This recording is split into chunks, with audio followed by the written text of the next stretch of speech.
So I'd like to welcome up to the stage Edith.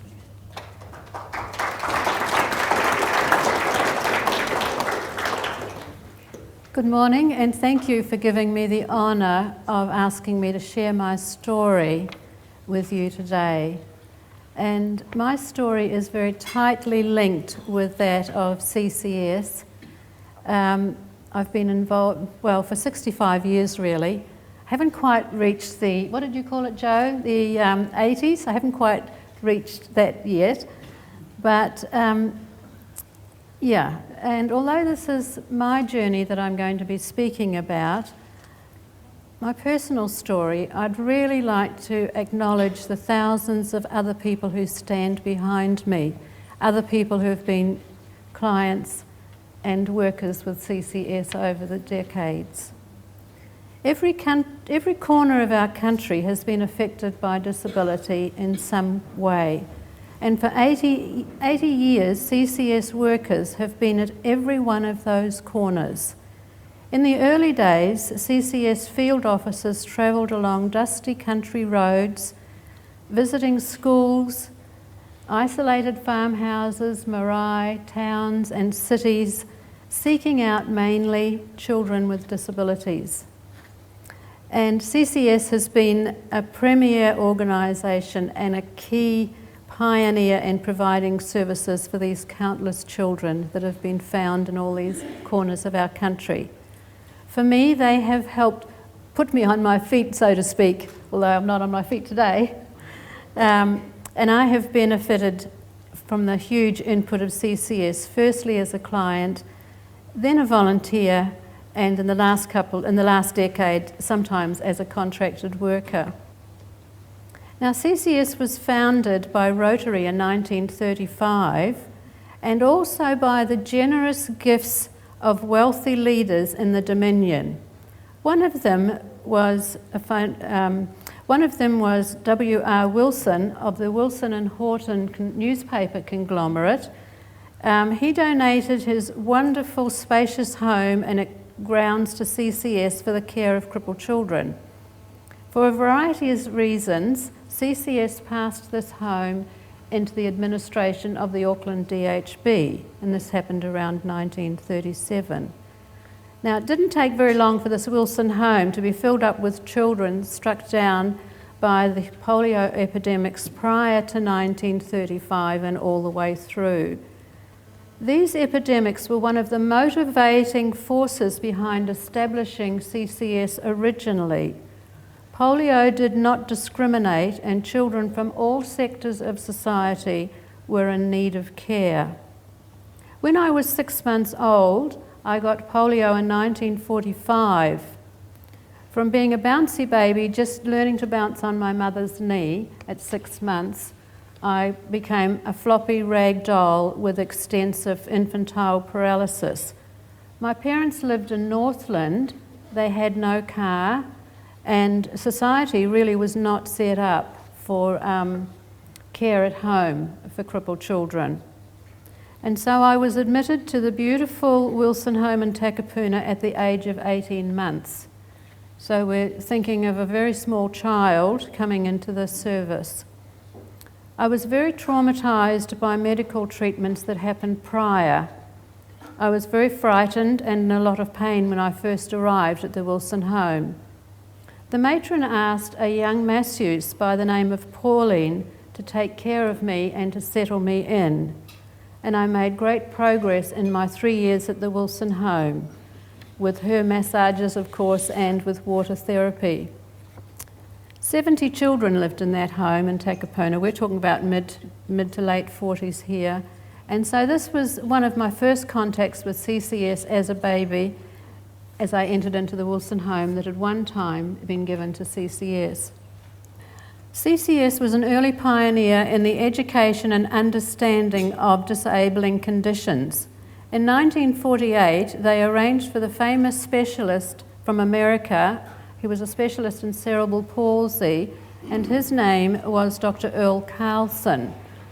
I believe he also came to Hamilton in that visit of 1948.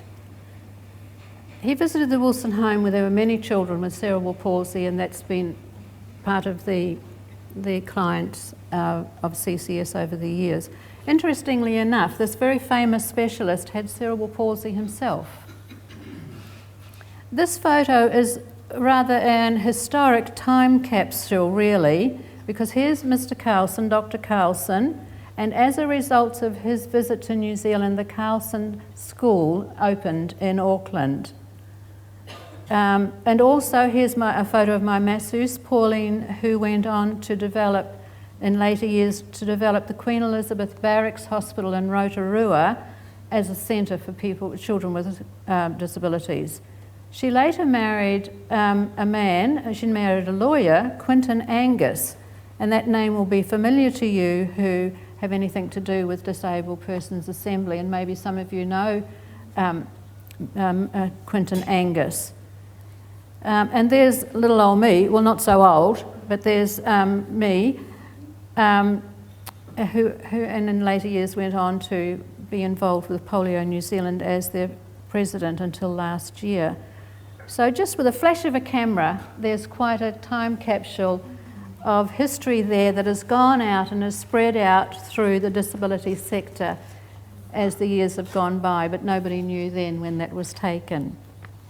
Now, I lived in the Wilson home for more than 3 years until I could walk and get ready for school. Now, I don't know if you call this walking. This is we're talking about 2 braces, one on each leg, with little wooden underarm crutches and swinging through like this, but that's how I started school. I attended a very small country school north of Whangarei, and one day in the 1950s, a field officer from CCS came to visit our school. Her name was Nan Sellers. My life actually changed dramatically from the influence of this very caring and helpful woman. She arranged for me to be seen by an orthopaedic surgeon, arranged for leg braces and special shoes, and the transportation from the backside of Hikurangi to the Whangarei Hospital, at no cost to my parents. It was, some of you are nodding because you know what's involved in the funding and how to fund. We're talking about the mid-1950s here. And when I became a teenager, Miss Sellers, the field officer again, thought that I needed some education, not special, but some extra education because I'd missed so much schooling from surgeries. And so she arranged again through CCS for me to have some basic subjects. But she asked an interesting question. She said, "What about your future? What's going to happen to you?" My family did not encourage me or express any great high expectations of me. So it's interesting that an outside person like a CCS field officer would come and ask these questions, what about your future? In fact, I often wondered myself what use I would be to anyone or what my future might be. But Miss Sellers could see something worthwhile that others couldn't. By the time I was 16, I was sent down to Auckland, to the Auckland CCS, into the care of Miss Moira Taylor. I was assessed as having some potential, glad about that, and in 1962, CCS negotiated with the Seddon Technical Memorial College to enrol me as a student in the commercial course for 1 year. The classrooms were all upstairs and there were no lifts. See how far we've come? See how far we've come?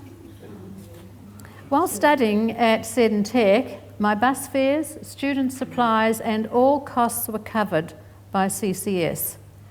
The Auckland Star did this article, and along with the photograph of Mr. Smythe, who was the principal of the commercial practice department at Seddon Tech, the article highlights some of the work of CCS for its clients.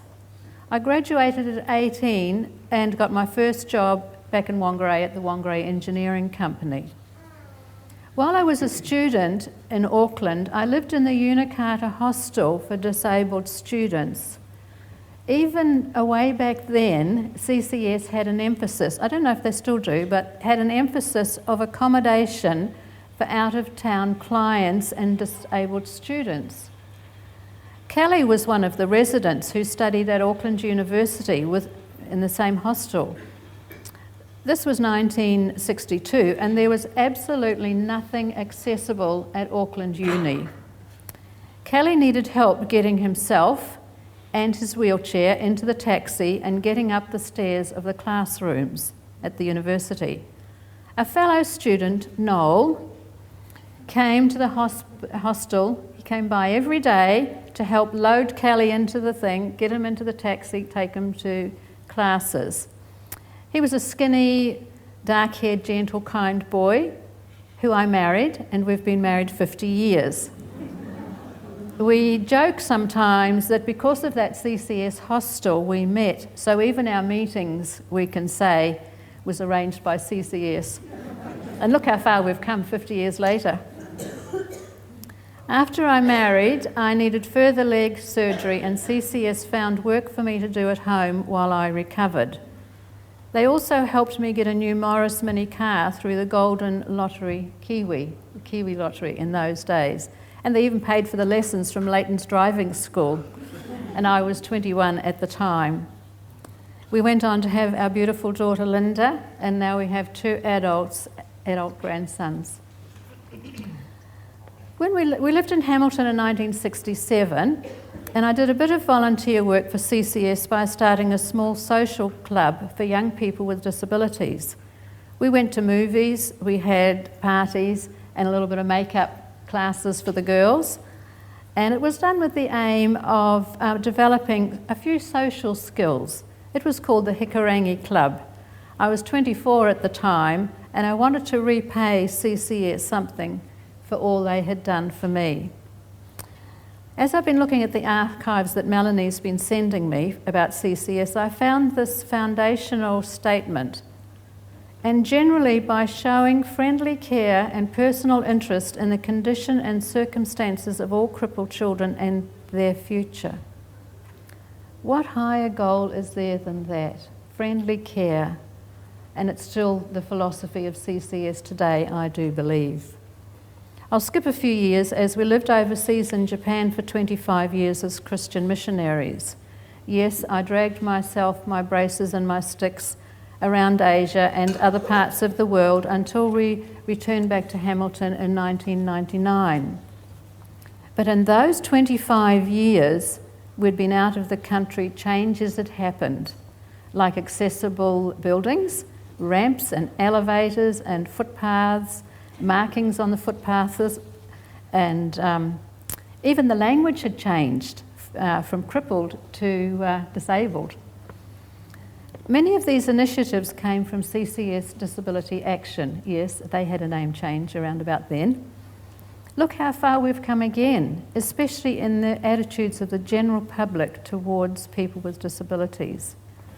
Now, for me, I've always been a bit of a loudmouth. I mean, I can't help it. I often say, here comes the mouth on wheels. And I enjoyed, as was already mentioned, doing some advocacy work with community radio, having my own, and some of you in the room here, I've interviewed you with John Mack and the Toy Library and a few others I've interviewed on radio, to just get, it was called talking up disability. We don't talk it down, we talk it up. Why be ashamed of what we are?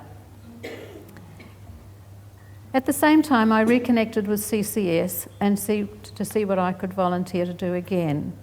I became part of CCS's Disability Action's Access for All group, Jerry, and we met with the City Council staff to formulate the first CCS disability strategy. I've been a disability awareness presenter for CCS and done contracting work and surveys and quality auditing work over the last decade. But actually, there's no way I could ever repay CCS for all they've done for me. Their encouragement, their belief in me as a valuable person has helped form my life. Now that may sound dramatic, but you can't imagine what an influence this organisation has had on me and countless others. My story contains a common thread and illustrates elements of the journey of so many clients who are here today and many that are not. and some like the old polios who have passed on. On behalf of all of them, I'd like to say a huge thank you and congratulations on this milestone 80th anniversary. Indeed, look how far CCS Disability has come. Even me, look how far I've come. Maybe don't look too hard. But there's still more ahead for us all in the future. Thank you. Okay, thank you. Thank you very much, Edith. Before you leave the stage, we've just got a little gift for you. Can I back up, I wonder? Before you zip off. Oh, how sweet. Thank you, Jo. Welcome. Thank you. And so thank you very much for the contribution that you've made to It really CCS has been an Disability honour. Action over the years. It's been an honour, thank you. It's really added to our community. Thank you, you. Edith. Thank you.